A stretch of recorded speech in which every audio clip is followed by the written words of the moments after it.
So you bought Endless Punishment, but Valgavoth just wasn't killing your friends fast enough. And we hated when they were gaining lives, and we found out these 20 budget cards work best in the deck. Which means you're gonna have to cut these 20 cards in the deck. And if you don't want to watch the rest of the video, we've been there, we get it, it's fine. Just click the Moxfield link below and like the video before you go, I guess, but let's get into it. The Lord of Pain essentially says, me end game, and that's just, he has evasion, players can gain life, he pings everybody. This will essentially make sure you get home quick enough to feed your dog. And since people don't talk enough about exactly how to upgrade a land base, we're gonna recommend you cut these 3 tap lands, Sheevan Gorge, and Exotic Orchard. I love Exotic Orchard, but I just don't think it belongs in 2-color decks because it's too easy to miss. As for land adds, we're gonna add Bonder's Enclave, our commander is already power 4 or greater. Myriad Landscape, we're in a 2-color deck, and our commander costs 5 in Rakdos. Underdark Rift is an incredibly underrated removal spell on a land, and we love removal and we love MDFCs, Hagra Mauling, and Blood-Soaked Insight, easy additions. Our first 4 cuts are Evolving Wilds, Terramorphic Expanse, Seance Board, and Solemn Simulacrum. These are just inefficient lands and ramp spells. Our 5th cut is Nightblade Harvester. She's just not going to quite pump out reliable damage. Our next 2 cuts are going to be Braids Arisen Nightmare and Grab the Prize. In this deck, both just very inefficient draw spells. Our next cut is Star Athlete. There are just better options in the deck for this type of effect. And our next 2 cuts are going to be Sadistic Shell Game and Karavek the Merciless. They're just too much mana for what they do.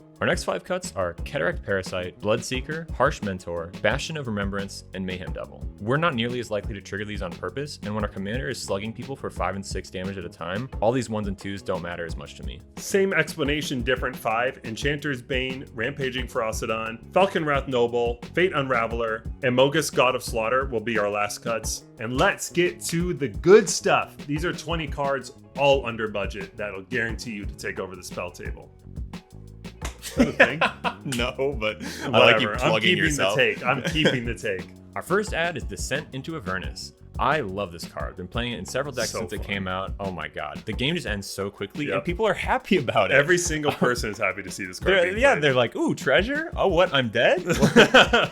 Our second ad is Vampiric Link. You actually gain the life from Lord of Pain's abilities. So if your opponent is trying to end the game with an 8 CMC card, you just gained 8 life and are sending it somewhere else. Our third and fourth ads are Smoke and Silent Arbiter, our stacks pick for this deck. The Lord of Pain has Menace, so if people are only untapping 1 creature or able to block with 1 creature per turn, he is swinging 5 damage at somebody every time. Our 5th ad is Delirium, the very random deflecting palm of Rakdos. Once per set, we get a Yu-Gi-Oh card. Magic Cylinder is this one.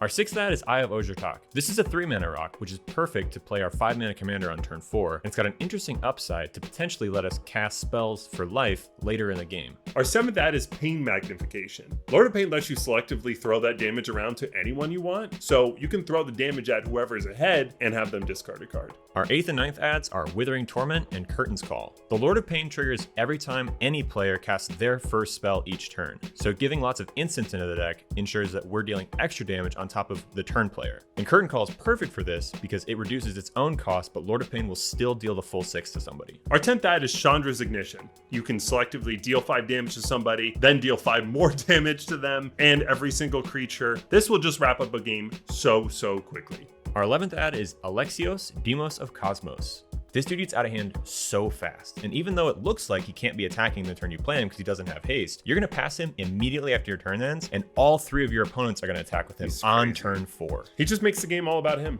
Our 12th ad is Bolt Bend, one of the best red protection spells in the game and a significantly cheaper deflecting palm. Yeah, money cheaper, but mana more expensive, which is perfect for Lord of Pain because you're going to hit somebody for 4 with this thing. Our 13th and 14th ads are Blood for the Blood God and Shadow of Mortality. Playing off Bolt Bend's cost reduction, both of these cards will hit someone so freaking hard and almost guarantees to end the game. I do want to emphasize, I don't think either one of these cards are really that amazing, but you have to play into the meme, and both of these cards fit that job so well. Our 15th ad is Torbrand, Thane of Redfell. In addition to Lord of Pain, whether it's swinging or whether it's the direct damage, we have tons of red sources dealing damage in this deck, so Torbrand's going to be a killer. And if you thought +2 was good, how about doubling all your damage sources? Our last 5 cards are Dictate of the Twin Gods, Obosh the Prey Piercer, Fiendish Duo, Sower of Discord, and Wound Reflection. I'm reflecting on the wounds. This is going to be I mean, inflicting upon it's everybody. very obvious why these are included in the deck. They just double our damage sources. These all but guarantee the game is is ending the next turn cycle.